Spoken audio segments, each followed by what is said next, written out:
we now come to the second part of our talk, where we shall discuss galaxies, voids, and such astronomical objects solely made up of dark matter. There is a reason for doing so, since observationally we find dark matter dominates the galaxies and dark matter seems to dominate the voids. So what are these structures? So we are first going to discuss what dark galaxies are all about. We see that as the universe is expanding and accelerating, there is a need for us to have an ideal inertial reference frame. That is, that galaxies should be like islands floating in an expanding universe. Now, regions of space which are homogeneous and isotropic, but with neither expand nor contract. We again come back to the Robertson metric, where we are again supposed to find out what is the value of S and what is the value of K through a set of Friedman's equations. Now we want to define, just like we had defined P is equal to minus D in the case of universe, we are going to define the relationship between pressure and density, as again pressure is equal to minus 1/3 of the density. The equation of state being the same, now we'll carry an index G for galaxy, but this galaxy must be in thermal equilibrium with the universe. There is a simple reason why it should be in thermal equilibrium. If I'm going to observe microwave radiation of 2.7 in a galaxy where I'm sitting, then it makes sense that the galaxy itself is at 2.7 degrees. Otherwise, either I will not be able to see the microwave radiation of the universe, or I will radiate away into the universe. So this immediately tells us that between this equation and this equation, we have the density as a constant, the pressure also becomes a constant, the temperature is also a constant, and the isothermal stiffness formula that we saw previously will become, there is a mistake here, it should be equal to 3. The energy of such a galaxy is positive. So what it means is that the galaxy is actually an excited state of dark matter in a universe where the ground state energy is 0. Now, the conservation equations, Friedman's equations of conservation, tells us a very simple thing, that the density of the galaxy into the scale factor is a constant. That is very good, because now, since the density is a constant, the scale factor is a constant. The scale factor being a constant means it neither expands nor contracts. The Friedman's equations can be written down, which are just the same as before, and you see I am not going to use any cosmological constant. Since the pressure is minus 1/3 the density, there is no acceleration, so I am in an inertial frame, and since the scale factor is a constant, this is equal to 0, and therefore we have a universe, rather a galaxy, which has a positive curvature. Remember, our universe had a negative curvature. Now a galaxy has a positive curvature. So the important thing that we take away from this small discussion is there is no restriction on physical size or mass of the galaxy, but the galaxies all have the same dark matter density, and the scale factor is a constant. So mentally there is a kind of an image that here you have all kinds of spheres of different size, all having the same density, floating around in the universe. So with this in mind, let us find out what the value of the scale factor is. See, we have said that the scale factor is a constant, but what is that number? So we must try to find out. So we go back to the Robertson metric, and in the first approximation we are going to choose the curvature of the galaxy to be 0, although it is positive but a small number.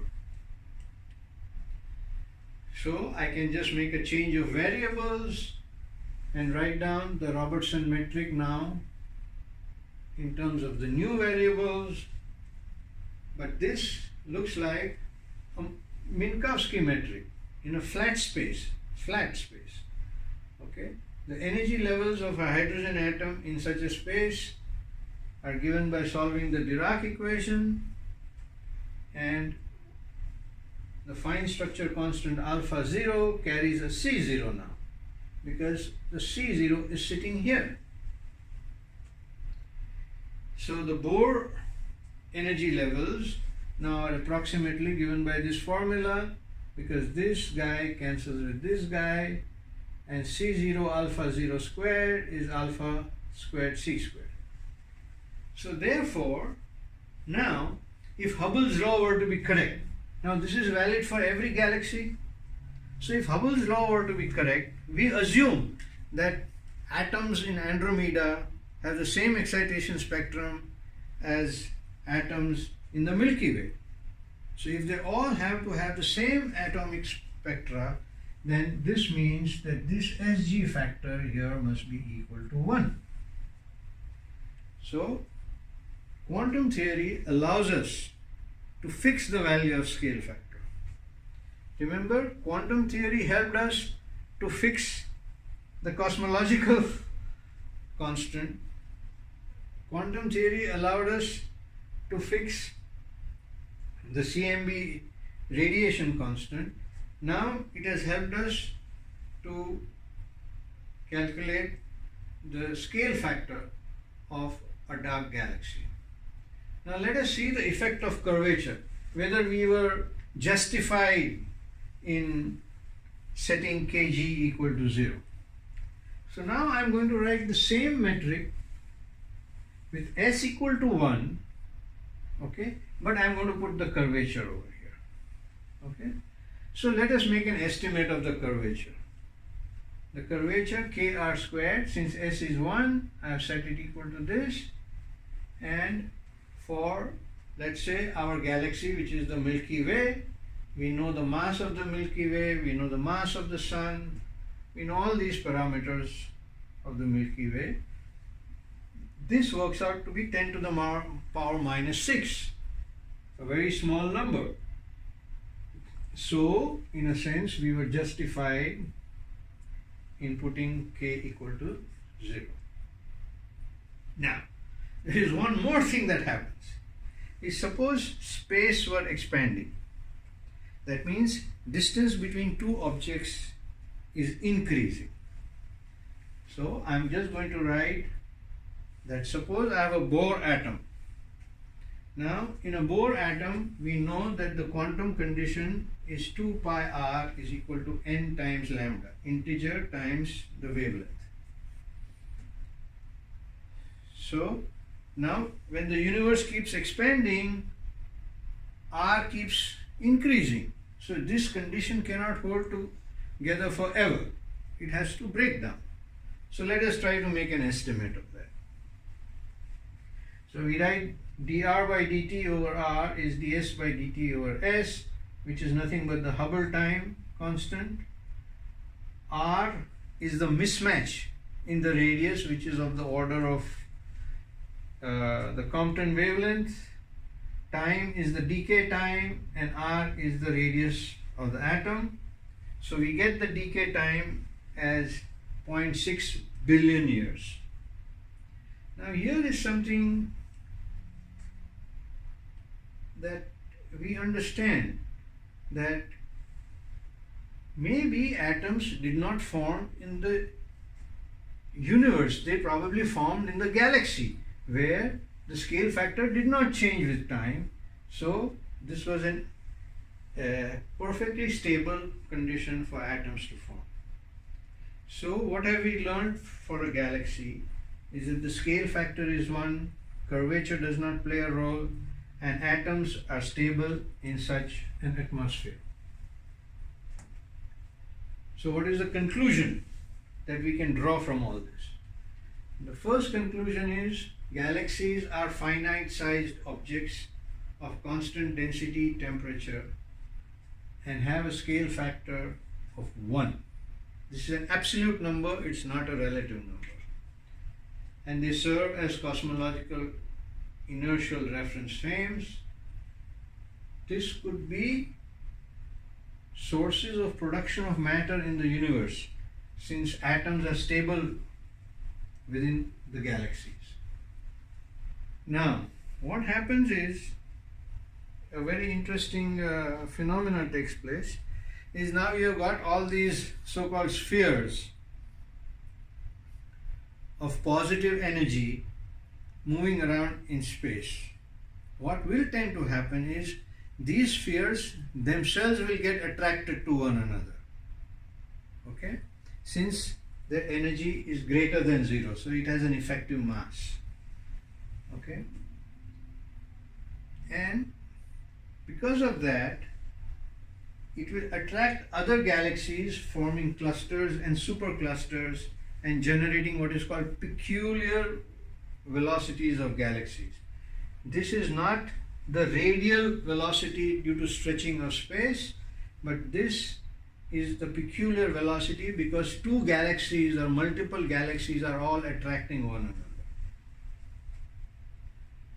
Now, the presence of these dark galaxies obviously makes the universe inhomogeneous and a potential source of anisotropy of radiation.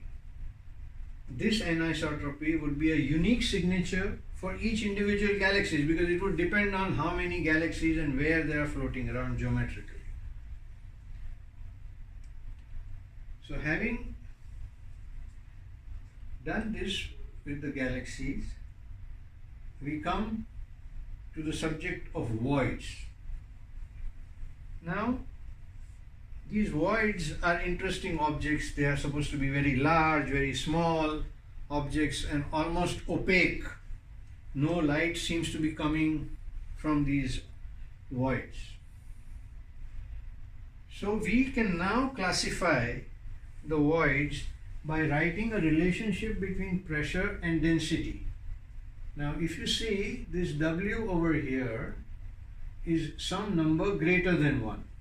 What we had was, let me write down, W was equal to 1 for the universe, W was equal to 1, 3 for galaxies.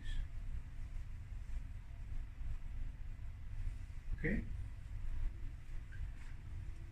So similarly, it would have its own equation of state in the same form, and now you can see that formula is a little complicated, that you can write down the density in terms of this parameter W, but there is a simplification that this function takes only these values as W goes from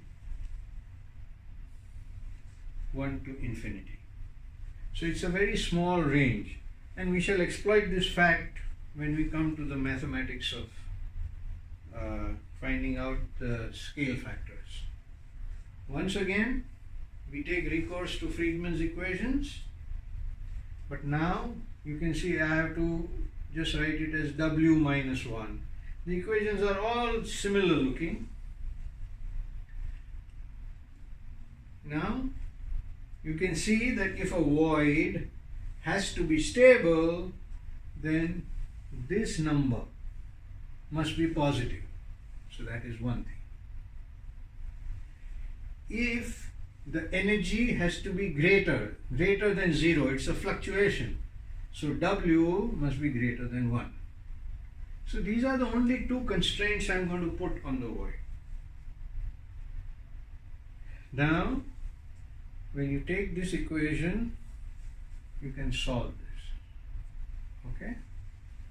So this is a relationship between density and the scale factor, which is a constant. What we had previously, if you remember, in the case of a galaxy, we had dg into s squared was a constant. Okay? Now we make a simplifying assumption that all voids have zero curvature. Okay, this is an assumption. You can relax it. This is just to make the math simple. Now, voids can be classified in two ways. One is there are a whole set of voids which range between, W has a range between 1 and 3. Remember, 3 is galaxy and 1 is universe. So we are now having something called cold voids. Okay. Now these differential equations can be easily solved. Okay. And this value of the density now can be approximately written in this way. Okay. So now we have a density which is, how do I find this density out? I use this equation and this equation,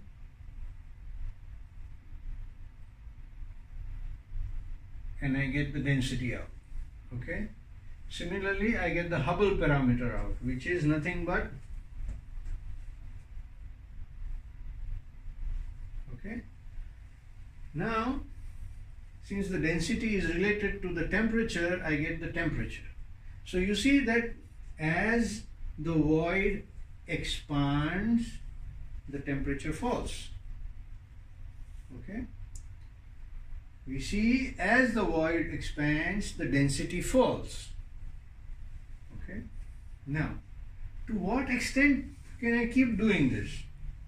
Because this temperature is going to keep falling. So at some time, this number,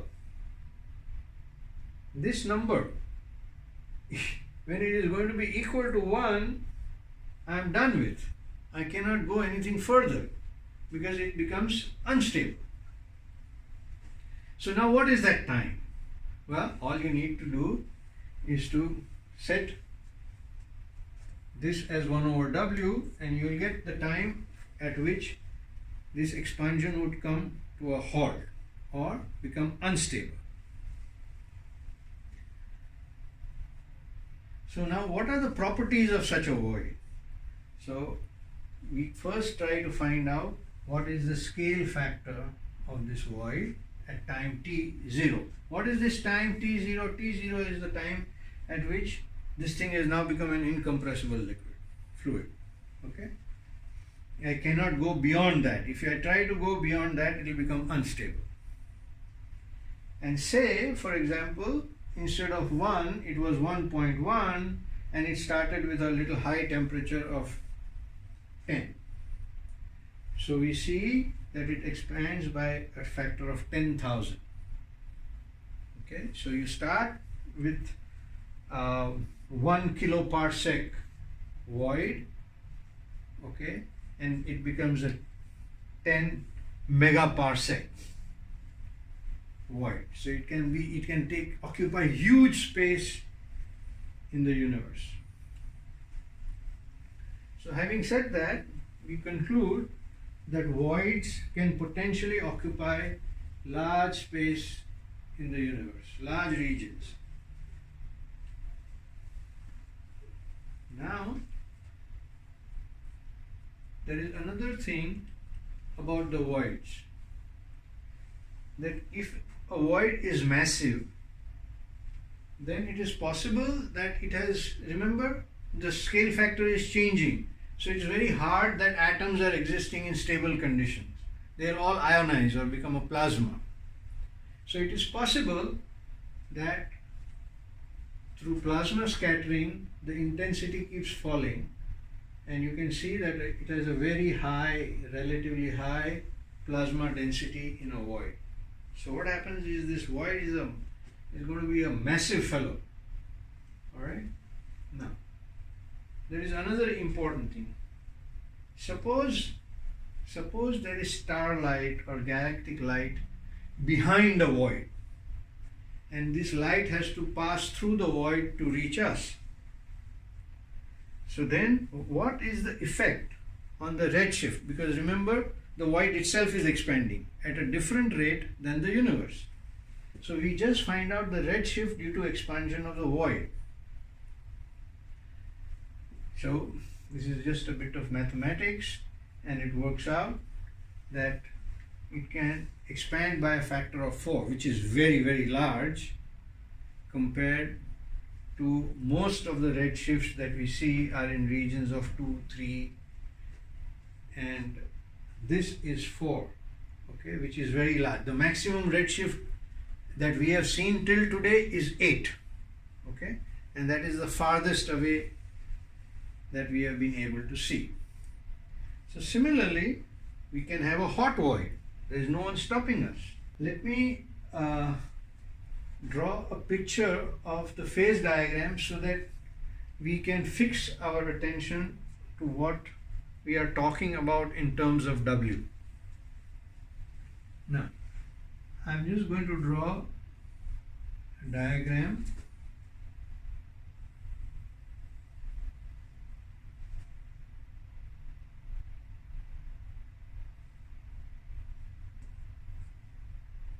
This is W equal to minus 1,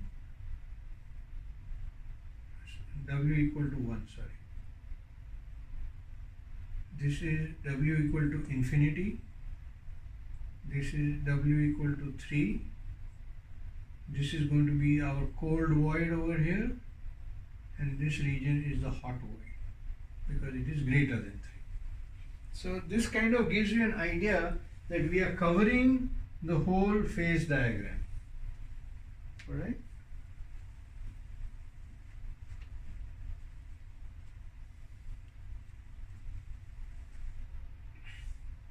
So what we come to understand is voids are going to be an essential part of the dark universe. It is not something that we can escape, because all these are relatively stable points which have an equation of state to help them out.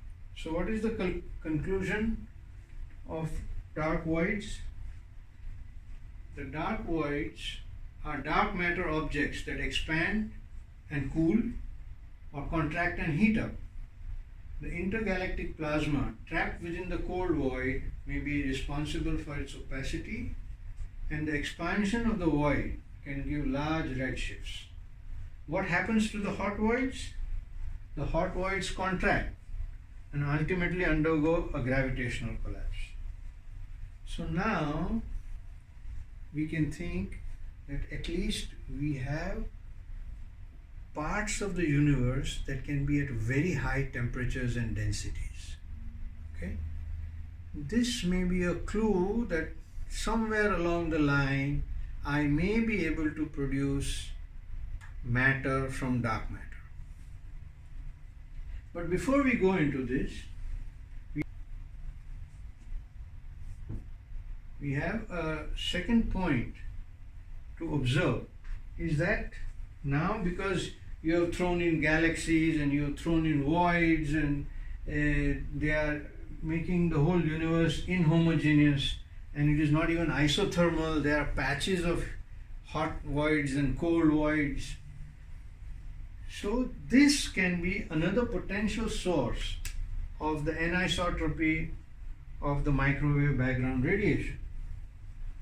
Remember, these voids and galaxies are still small compared to the size of the universe, which is 3 gigaparsec.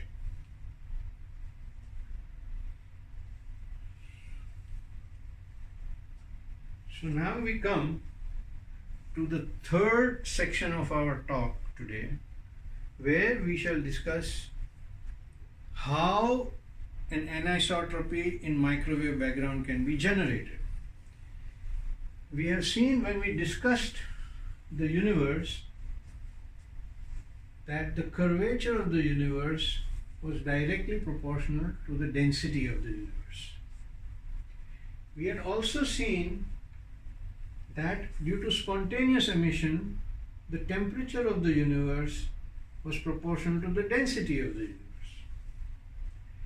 Thus, we may write this relationship in a differential form, that any change in the curvature will affect the density and any change in the density will affect the temperature.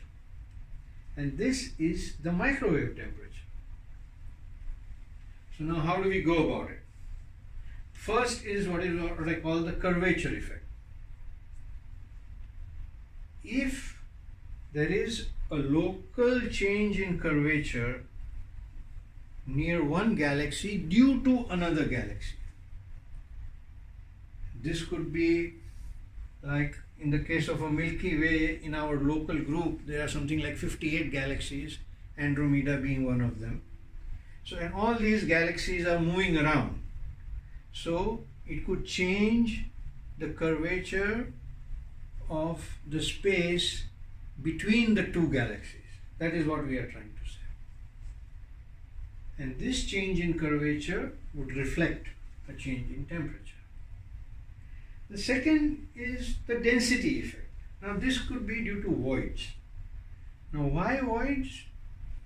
As we have seen that voids can expand or contract, and we have seen that the internal temperatures change. So, a small void located just outside our galaxy or even within our galaxy could buck or boost the microwave radiation depending on its own state. So now what we can do is we are going to be able to estimate this effect. Okay? The estimation of this effect is, first we are going to look at the curvature effect. Now, every dark galaxy, now we are only talking dark galaxy, due to its mass has a curvature outside its physical radius, which is given by the curvature being inversely proportional to the distance between the two galaxies, where RAM is the distance between galaxy A and the fixed galaxy M. Now, what is this curvature effect? We have seen that the curvature, I'm just going to write the mass of the galaxy in terms of the density and the radius of the galaxy. Now we can see that as two galaxies come near or go away, the curvature will change by a factor of the radial distance that is moving. It is moving at the radial velocity which is moving. So we immediately get the ratio of the change in curvature to the actual curvature, which is given by this number, okay, and which is equal to the change in the temperature of the universe. Now, putting the mass of the A for Andromeda galaxy and M is for Milky Way, this is the distance, and putting in all the numbers with, remember from the dark universe, we had chosen the parameter value. The same parameter value appears here. So you get the change in the microwave background temperature as 2 into 10 to the minus 3 Kelvin. Now you can see that all these different galaxies will have different radii, different distances, and different radial velocities. So all of them will contribute differently to the microwave radiation change in temperature. So the local group of galaxies can contribute to the CMB anisotropy, and this leads us now to look at the effect due to voids on the microwave background temperature. We have seen that the scale factor of voids is either increasing or decreasing. They themselves have a zero curvature, but again the wavelength of light coming out of the voids divided by the wavelength of light coming into the voids is equal to the scale factor when the light entered the voids, came out of the voids, and when it entered the void. So this is approximately given by this, which is the transit time across the void. Remember, void is expanding, light has come in, meanwhile it has expanded further, so this delta T represents the expansion time, the transit time, sorry. So the change in microwave temperature is given by Wien's law, because since lambda max is proportional to 1 over T, we have a relationship between the lambdas over here and the temperature. So it's a very simple relationship, and if you consider the transit time as 10 to the minus 4 of the Hubble time for that particular void, then you get something like 270 microkelvin. So these are the kind of numbers that you get. So we should view anisotropy in the microwave background as more of a local phenomena which is particular to a given galaxy, rather than something that is global. Global in the sense of a universe, of course. So what do we conclude from this? We conclude that the CMB anisotropy may not be to the Big Bang residual anisotropy, but more of a local phenomenon. The anisotropy map would provide a unique signature for a particular galaxy. We have shown how anisotropy could exist without considering what is called the Wolf-Sachs effect due to baryonic acoustic oscillations in the early Big Bang universe. So with this, we come to an end of our part 2 of our lecture series. In part 3, we are going to discuss the very important subject of dark matter black holes and baryogenesis. And this is based on the fact that some objects like the voids can in principle become very hot and undergo a gravitational collapse. Thank you.